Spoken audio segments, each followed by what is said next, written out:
Hello and welcome to today's webinar. It is called From Negative to Positive, or How to Reduce Your Stress Level. Today's objectives are the following: to investigate the power of our thoughts, to understand the effect of stress on men and women, to learn some tips and techniques on how to reduce stress level in your life, and to practice awareness of mind state meditation. To begin with, I want to introduce you to Dr. Masaru Emoto, the Japanese scientist and water researcher who revealed the true nature of water and how thoughts and vibrations affect the molecular structure of water.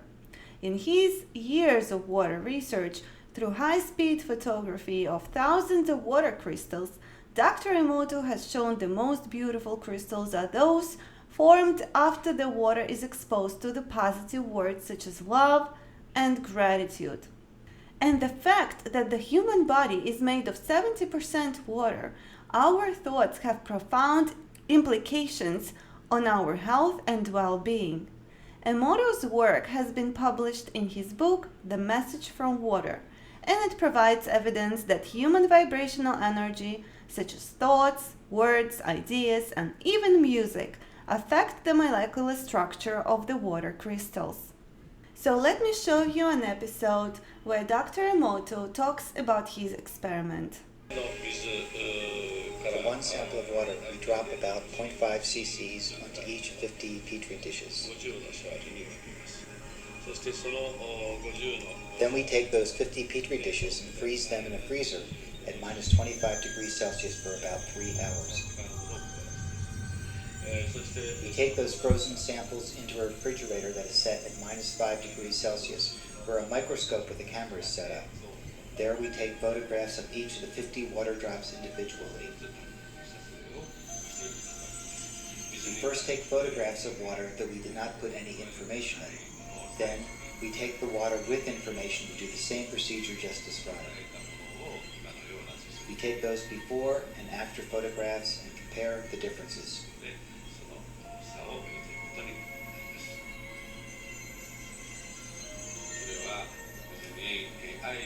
When we projected the feeling of love and thanks to water, it made the most beautiful crystal.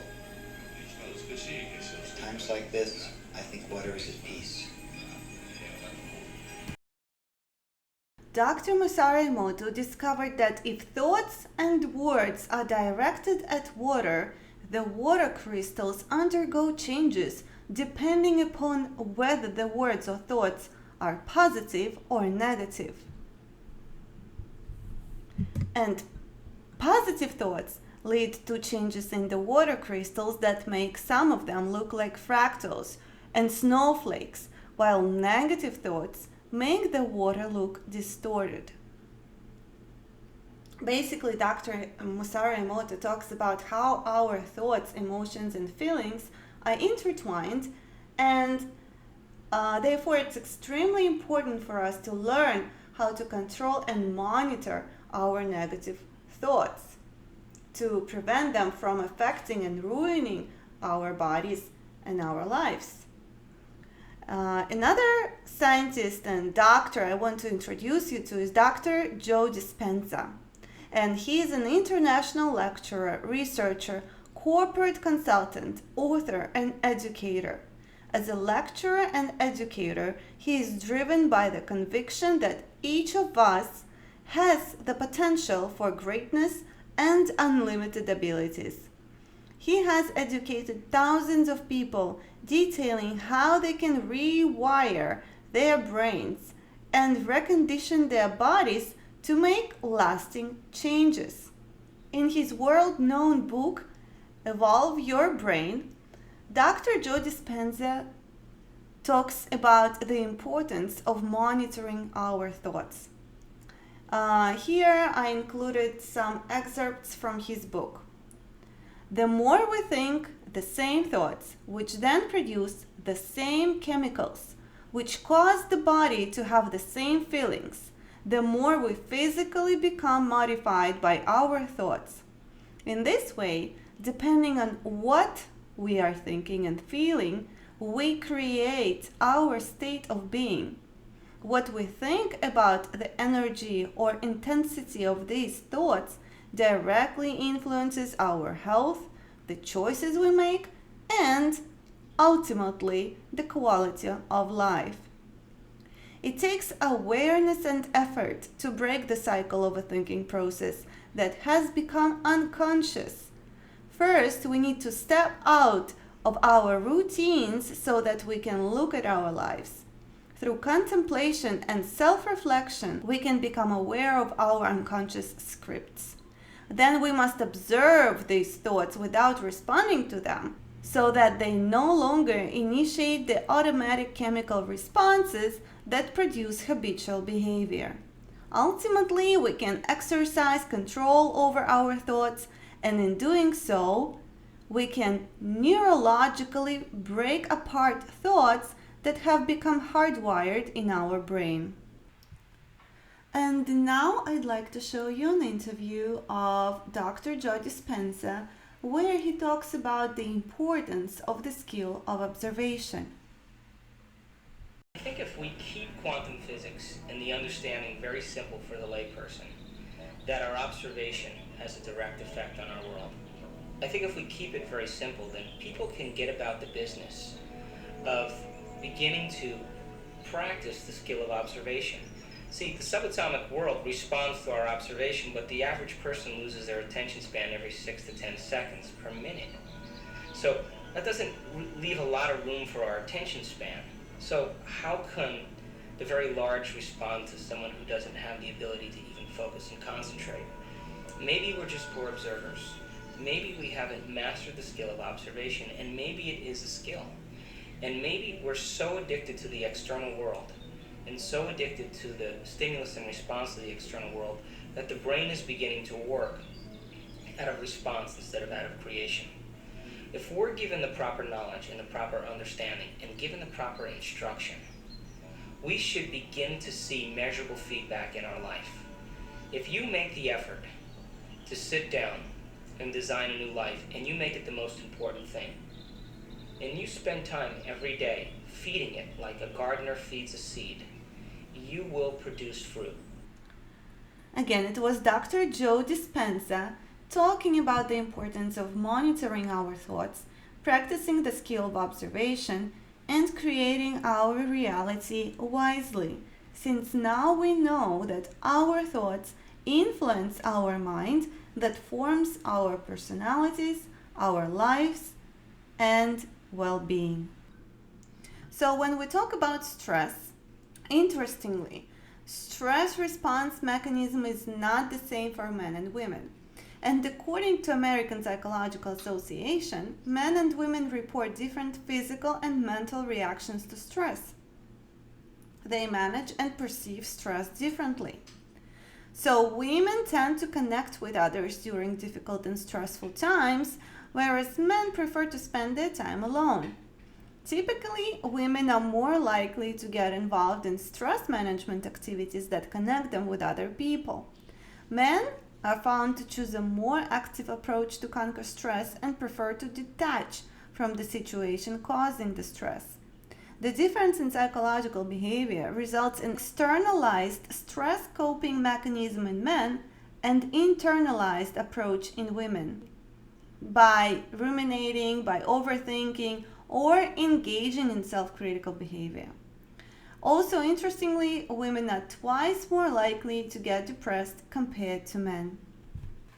So let's look into the solution to reduce stress level in our lives and get to know what mindfulness is. In order to reduce stress, anxiety, and other negative emotions, their symptoms should be detected at the right moment and responded in a positive manner. And when not properly detected, these stress response mechanisms may become chronic and may lead to the development of stress-related diseases. The research has proven that mindfulness meditation can help stop the process of automatic reactions and help develop more flexible, deliberate, and thoughtful responses to negative emotions. Let's look look into the effect of mindfulness on feelings and emotions. The effectiveness of mindfulness for stress, anxiety, learning, mental, and physical health has been recently investigated and implemented among various disciplines. The amygdala and the prefrontal cortex are mostly affected by mindfulness trainings, specifically because the amygdala is responsible for anger and violence, and the prefrontal cortex plays an important role in regulating our emotional responses and making moral judgments. Training in mindful awareness supports the ability to calmly observe both internal, such as emotions and feelings, and external, social events in a non-reactive and non-judgmental manner, and has been shown to contribute to improvements in perceived stress, anxiety, and depression, therefore affecting the functions of our brain. Let's look into the mindfulness program introduced and founded by Dr. Jon Kabat-Zinn. Jon Kabat-Zinn is internationally known for his work as a scientist, writer, and meditation teacher who is engaged in bringing mindfulness into the mainstream of medicine and society. He is a professor of medicine, emeritus at the University of Massachusetts Medical School, where he founded its world-renowned mindfulness-based stress reduction clinic, and the Center for Mindfulness in Medicine, Healthcare, and Society. He is the founder of Mindfulness-Based Stress Reduction Program, or MBSR, and an expert in stress reduction, relaxation, and applications of mindfulness meditation in everyday living to optimize one's capacity to face stress, pain, and illness across the lifespan. MBSR programs are now offered in over 720 medical centers, hospitals, and clinics around the world. Now let's look what are the components of MBSR. MBSR consists of sitting meditation, the body scan, and hatha yoga. And it has been one of the most studied mindfulness-based practices around the world. Like I said, it was designed to cultivate a sense of non-judgmental awareness of the present moment. Today we're going to practice a sitting meditation, a part of the MBSR program. So the sitting meditation involves developing an ability of self-observation in which a person learns how to direct attention to a specific phenomena, such as breathing, physical sensations, and thoughts. And the initial key element of sitting meditation is the observation of the breath, which requires simple attention to thoughts and ideas coming to mind without an effort to change or control them. And as soon as a judgment or engagement in a mental process occurs, one becomes disconnected from the present moment. Now I want us to practice a mindfulness meditation recorded by Dr. Sharon Thoreau, based on the work of Jon Kabat-Zinn and the University of Massachusetts Medical Center Stress Reduction Program. It's only 3 minutes long, so let's give it a try. This is your breathing space meditation. As we begin step 1 of the breathing space, bringing yourself into the present moment by deliberately adopting an erect and dignified posture. If it is possible to do so, closing your eyes. And now, asking, what is my experience right now?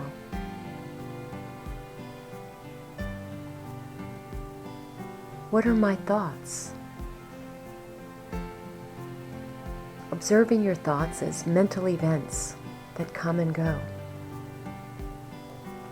Perhaps putting your thoughts in words. Also asking yourself, what feelings are here? And, like a ninja, turning to and facing head-on whatever feelings may be arising in this moment, no matter how painful they appear to be. Also asking yourself, what body sensations am I experiencing right now? Any sensations of tension or discomfort in my body? And if so, where is it located? What are the boundaries of this discomfort?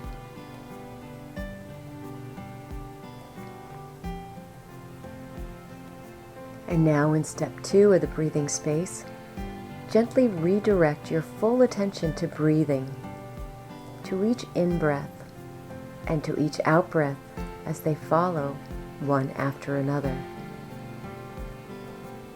Concentrate on feeling your belly expand with the in-breath and deflate on each out-breath. Simply noticing your breath without changing it. Is it an in-breath or an out-breath? Is it shallow or is it deep? Does your breathing pattern fluctuate or change moment by moment? Just focusing on your breathing and using your breath to anchor yourself in this present moment.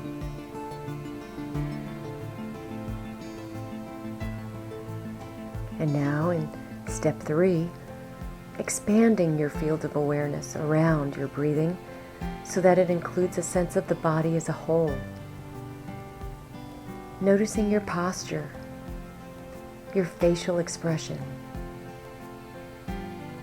and if there are any sensations of discomfort or resistance in your body, experimenting gently by breathing into them with the in-breath and letting go of any tension on the out-breath.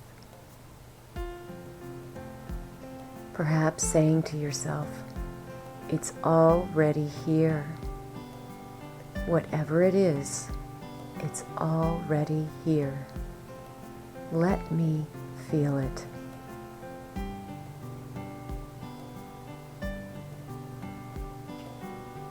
And now, as best you can, bringing this more expanded sense of awareness to the next moments of your day as it continues to unfold.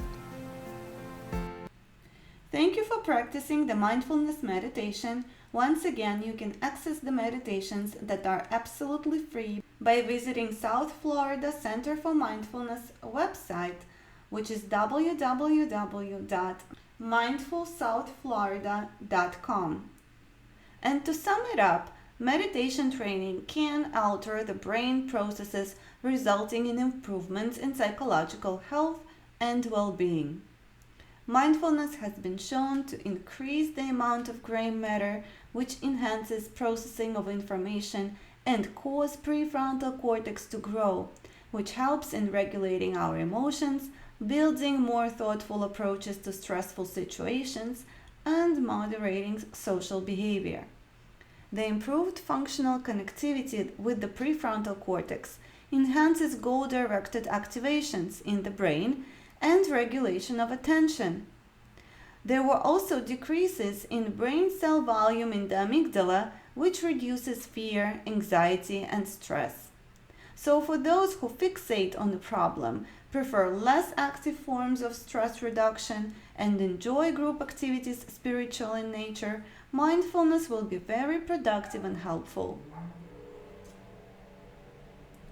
Another fascinating research conducted by Dr. Michael Mrazek demonstrates that mindfulness reduces mind wandering and therefore improves our focus, concentration, reasoning, and working memory capacity, which are all very important when we learn new information and skills and study at college. Therefore, I encourage you to implement mindfulness and meditations in your daily routine, not just to reduce stress, but also to improve your overall academic performance. And at the end, I'd like to share with you some very important advice that was given by Wallace D. Wattles back in 1910 in his book, The Science of Getting Rich. So there he states, guard your speech. Never speak of yourself, your fears, or of anything else in a discouraged or discouraging way. Never admit the possibility of failure. Never speak of times as being hard or of business conditions as being doubtful. Train yourself to think of and to look upon the world as something which is becoming and growing. Never allow yourself to feel disappointed. Keep your faith. Hold to your purpose. Have gratitude and do every day all that can be done that day, doing each separate act in a successful manner.